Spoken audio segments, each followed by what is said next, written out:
Nairobi, a city of culture and relentless hustle, has long been haunted by a dark shadow: crime.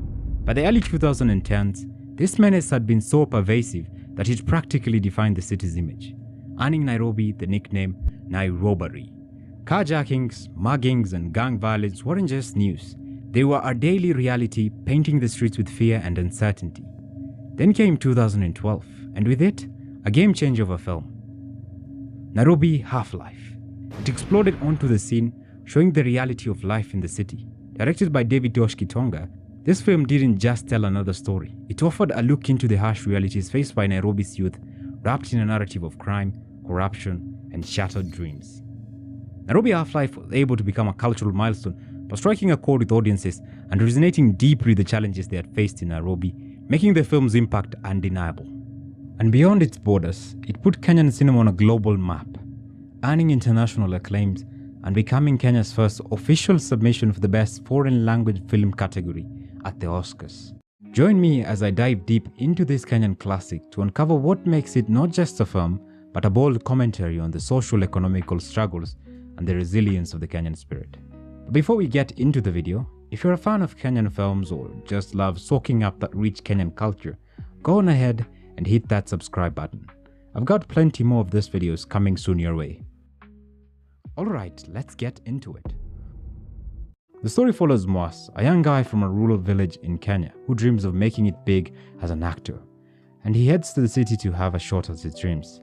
But once he arrives, he's attacked by a gang that robs him in broad daylight, leaving him confused and shocked, but nonetheless he is on the move.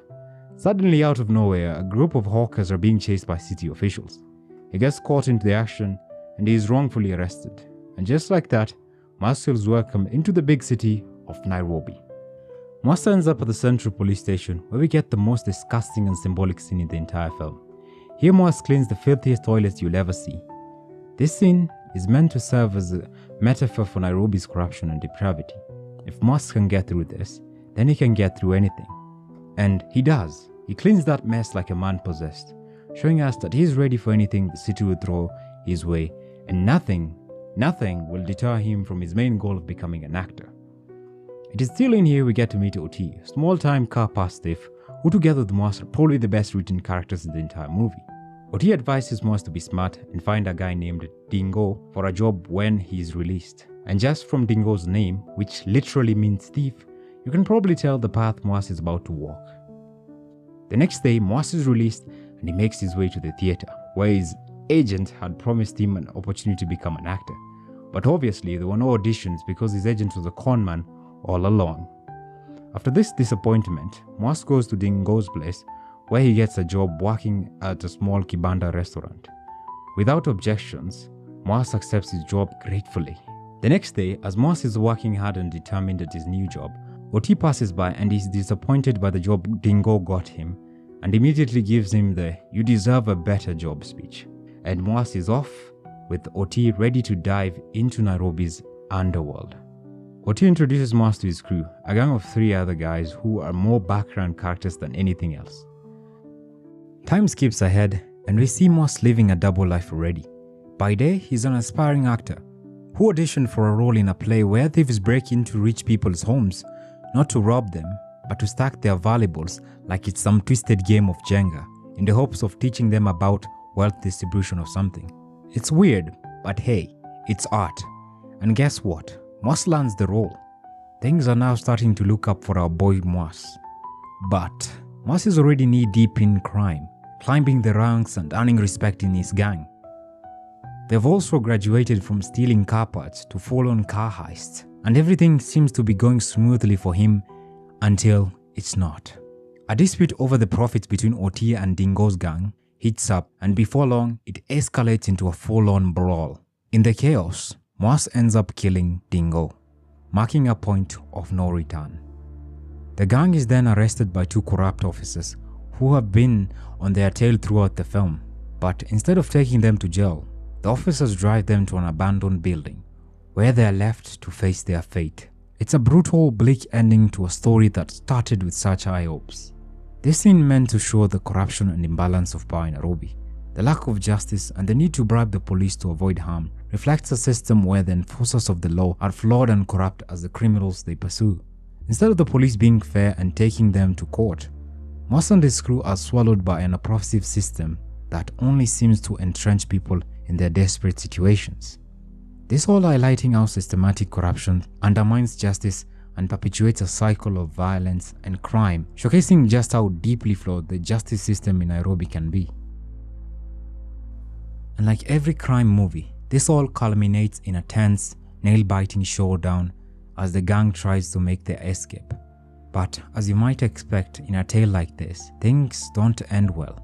One by one, the gang members are killed, except for Moss, who barely escapes with his life. He dashes to the theater just in time for the premiere of the play he had been rehearsing for. As he steps onto the stage, his mind floods with chilling flashback of his journey through Nairobi's unforgiving streets. Suddenly, a gunshot rings out. Moss is struck by a bullet, only for us to realize it was part of the act. Then the film concludes with the cast of the play holding hands on stage, leaving the audience with a haunting question. Was it all just a performance, or has the darkness of Moss's past finally caught up with him? The film does many things right, especially in how it portrays the struggle of trying to change your life when the odds are stacked up against you. Some characters feel so real, you can almost feel their pain and hope alongside them. The story, though not perfect, is able to grip you from start to finish, never letting you go. The cinematography is also the best I've seen in any Kenyan film, if I'm being honest, capturing the harsh reality of life and Nairobi streets remarkably.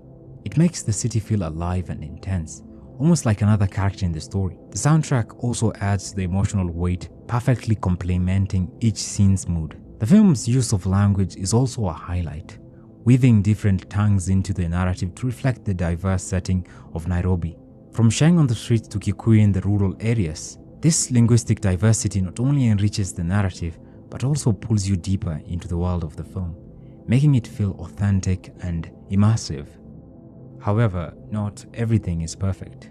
The film falls short in character development, particularly with the gang members. We don't learn that much about their backstories, why they ended up in a life of crime, or even their names. This lack of depth makes it harder to fully connect with them, especially given they are such a crucial part of the story.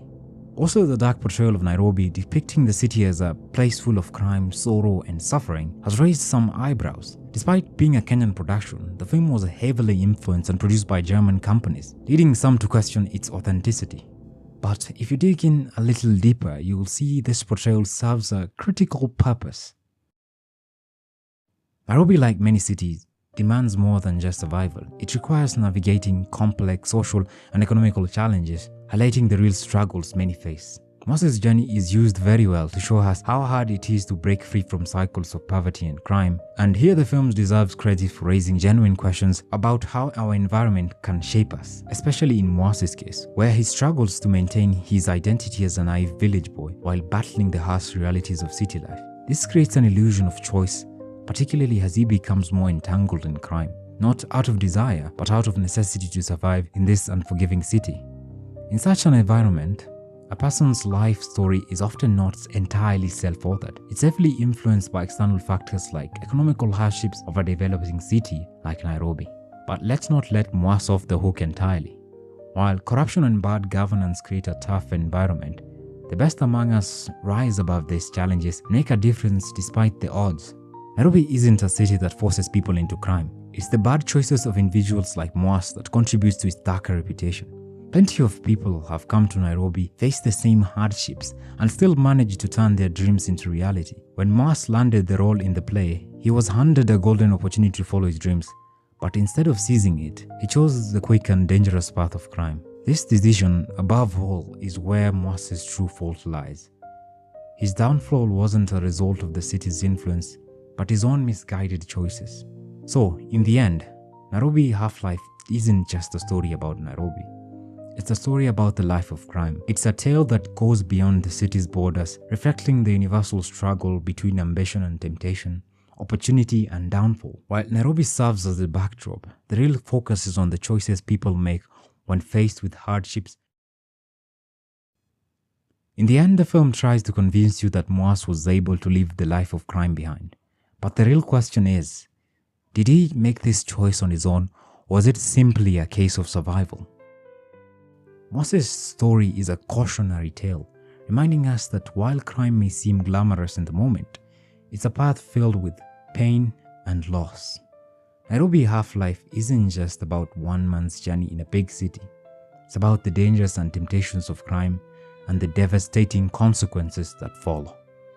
But despite all the bleak circumstances Moas faces, Nairobi Half Life also delivers a message of hope. In the end, Moas returns to the theatre, symbolizing a return to his original dreams and aspirations. This return, despite all the loss and suffering he endured, offers a hopeful narrative that shows the potential for personal growth and change even when faced with adversity. And no matter how impossible things might seem and get, you should never give up on yourself, because there will always be a chance for you to reclaim your dreams and find personal happiness.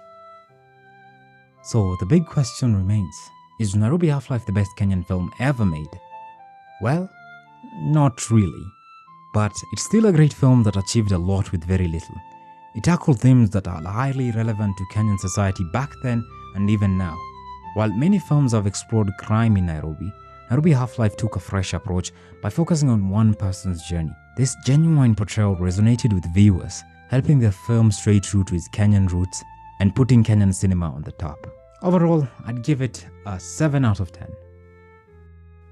So that's it. If you enjoyed the video, give it a thumbs up and hit the subscribe button to follow along as I explore more Kenyan culture and cinema.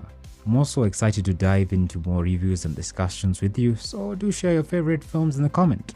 I'd really like to hear from you. I also read all my comments, so definitely be waiting for yours. Anyways, thanks for watching and I will see you in the next one.